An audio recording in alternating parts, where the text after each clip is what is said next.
دنیا میں سب سے زیادہ ظلم و ستم کا شکار ہوئے لوگوں میں شمار میانمار کی روہنگیا برادری کئی دہائیوں سے ایسی زندگی گزار رہی ہے جس میں مستقبل کی کوئی امید نظر نہیں آتی۔ میانمار میں آنے والی حکومتوں نے ان کی شہریت تسلیم کرنے سے انکار کیا اور انہیں تنہا اور الگ تھلگ رکھا۔ برطانوی دور حکومت کے خاتمے کے بعد سے انہیں کئی بار اپنے گھروں سے زبردستی بے دخل بھی کیا گیا ہے۔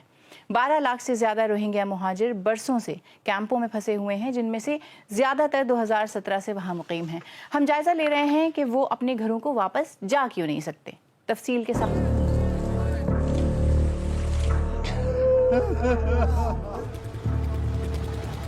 کئی دہائیوں سے روہنگیا لوگوں کو بار بار میانمار سے نکالا گیا ہے۔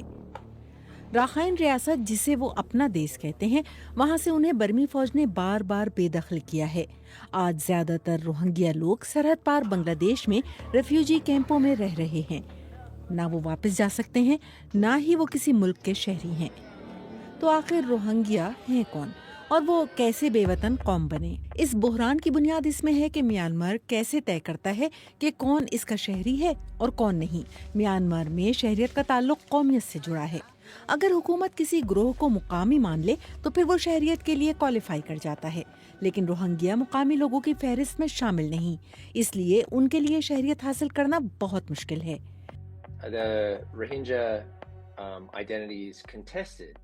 روہنگیا شناخت ایک متنازع معاملہ ہے۔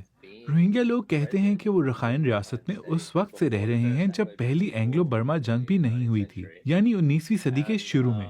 لیکن ملک کے کچھ دوسرے گروہ، خاص طور پہ میانمار کے کئی لوگ یہ کہتے ہیں کہ روہنگیا لوگ بعد میں آئے۔ وہ امپیریل دور میں یا پھر 1971 میں بنگلہ دیش کی آزادی کی جنگ کے بعد بڑی تعداد میں وہاں سے پہنچے، اور وہ اس علاقے کے مقامی نہیں ہیں۔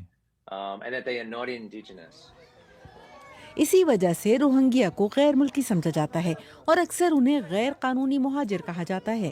شہریت نہ ہونے کی وجہ سے ان پر میانمار میں سخت پابندیاں لگائی جاتی ہیں۔ انہیں سفر کرنے، شادی کرنے، حتیٰ کہ علاج یا تعلیم حاصل کرنے کے لیے بھی حکومتی اجازت درکار ہوتی ہے، اور قانونی حیثیت نہ ہونے کے باعث وہ ظلم و ستم کا شکار ہوتے ہیں۔ کئی اشروں تک روہنگیا بنگلہ دیش کے ساتھ ملنے والے علاقوں میں اکثریت میں تھے، لیکن حکومت نے ہمیشہ انہیں اس وقت تک اپنا شہری ماننے سے انکار کیا ہے جب تک وہ اپنے خاندان کا تاریخی ثبوت نہ دیں، جو زیادہ تر کے لیے دینا ممکن نہیں۔ ان کے کاغذات یا تو ضائع ہو گئے، تباہ کر دیے گئے، یا کبھی قبول ہی نہیں کیے گئے۔ یہ محرومی کئی اشروں سے جاری ہے۔ 1962 میں جنرل نی ون نے فوجی بغاوت کے ذریعے اقتدار پر قبضہ کیا۔ ان کی حکومت نے سب سے پہلے منظم طریقے سے روہنگیا کی شناخت مٹانا شروع کی۔ 1978 میں ایک امیگریشن مہم کے دوران 2 لاکھ سے زائد روہنگیا کو بنگلہ دیش میں پناہ لینے پر مجبور کر دیا گیا۔ بعد میں کچھ واپس بھی آئے، مگر یہ سلسلہ جاری رہا۔ 1988 میں ایک اور فوجی حکومت آئی جس نے آنے کے 3 برسوں بعد مزید 2 لاکھ لوگوں کو سرحد جانے پر مجبور کیا۔ نسل اور مذہب نے روہنگیا کے خلاف اس رویے میں بڑا کردار ادا کیا۔ دوسری جنگ عظیم میں روہنگیا نے برطانیہ کا ساتھ دیا، جبکہ بہت سے رخائن کے بدھسٹ جاپانیوں کے ساتھ تھے۔ اس سے دونوں برادریوں میں بد اعتمادی بڑھی۔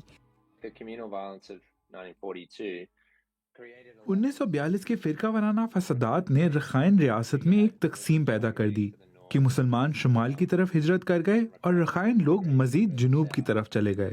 اس سے دونوں برادریاں ایک دوسرے سے الگ تھلگ ہو گئیں، اور وقت کے ساتھ ساتھ علاقہ تقریباً ایک ہی نسل یا مذہب پر مشتمل ہو گیا، جیسا کہ میانمار کے دوسرے علاقوں میں نہیں ہوا تھا۔ یہ تقسیم 2012 میں دوبارہ سامنے آئی۔ ایک رخائن عورت پر مبینہ جنسی حملے کے الزام کے بعد بدھ مت اور مسلم گروہوں میں پرتشدد جھڑپیں ہوئیں۔ پھر 2017 میں سب سے بڑا کریک ڈاؤن ہوا جب روہنگیا عسکریت پسندوں نے پولیس چوکیوں پر حملے کیے۔ چند ہفتوں میں تقریباً 7,40,000 روہنگیا کو بھاگنا پڑا۔ فوج نے گاؤں کے گاؤں جلا دیے، ہزاروں کو بے گھر کر دیا اور پوری بستیاں مٹا دیں۔ اقوام متحدہ کی انسانی حقوق کونسل نے اسے ایتھنک کلینسنگ کی مثال قرار دیا۔ فیکٹ فائنڈنگ مشن کو معلوم ہوا کہ روہنگیا عورتوں کو ریپ کیا گیا، مردوں کو تشدد کا نشانہ بنایا گیا اور بہت سے مارے گئے۔ آج روہنگیا کی اکثریت میانمار میں نہیں رہتی، وہ ایشیا اور مشرق وسطی کے مختلف ملکوں میں پھیل چکے ہیں۔ لیکن سب سے بڑی تعداد بنگلہ دیش میں ہے، جہاں 12 لاکھ سے زائد لوگ پناہ گزین کیمپوں میں رہ رہے ہیں۔ بنگلہ دیش نے پناہ گزین کنونشن پر دستخط نہیں کیے ہیں۔ اگرچہ روہنگیا کو بنگلہ دیش رہنے کی جگہ ملی ہے، مگر وہاں ان کے حقوق محدود ہیں اور کیمپوں میں زندگی بہت مشکل ہے۔ آج بھی اپنے وطن لوٹنے کی خواہش موجود ہے۔ میانمار اس وقت خانہ جنگی کا شکار ہے اور رخائن ریاست کے بیشتر حصے مسلح گروہ ارکان آرمی کے قبضے میں ہیں۔ بدھ رخائن اور مسلمان روہنگیا برادریوں میں کشیدگی اب بھی برقرار ہے۔ 1921 کی فوجی بغاوت کے بعد رخائن نسل کے ایک مسلح گروہ ارکان آرمی نے رخائن ریاست کے بیشتر حصوں پر قبضہ کر لیا، جن میں وہ علاقے بھی شامل ہیں جہاں زیادہ تر روہنگیا لوگ رہتے تھے۔ ایسی بھی اطلاعات ہیں کہ ارکان آرمی نے روہنگیا آبادی کے خلاف مظالم کیے، لیکن ظاہر ہے وہ اس کی تردید کریں گے۔ لیکن جب ایسی خبریں پھیلیں تو روہنگیا برادری میں شدید خوف اور غیر یقینی کی فضا پیدا ہو گئی۔ بہت سے روہنگیا واپس جانے سے ڈرتے ہیں کہ ان کے ساتھ کیا ہوگا۔ روہنگیا کے لیے زندگی تھم گئی ہے۔ وہ نہ اپنے گھر واپس جا سکتے ہیں، نہ جہاں ہیں وہاں مستقل بس سکتے ہیں، اور ان کا مستقبل اب بھی غیر یقینی ہے۔ اسرائیل کی جانب سے صومالی لینڈ کو ایک ملک کے طور پر تسلیم کیے جانے کے بعد سے شدید رد عمل سامنے آ رہا ہے۔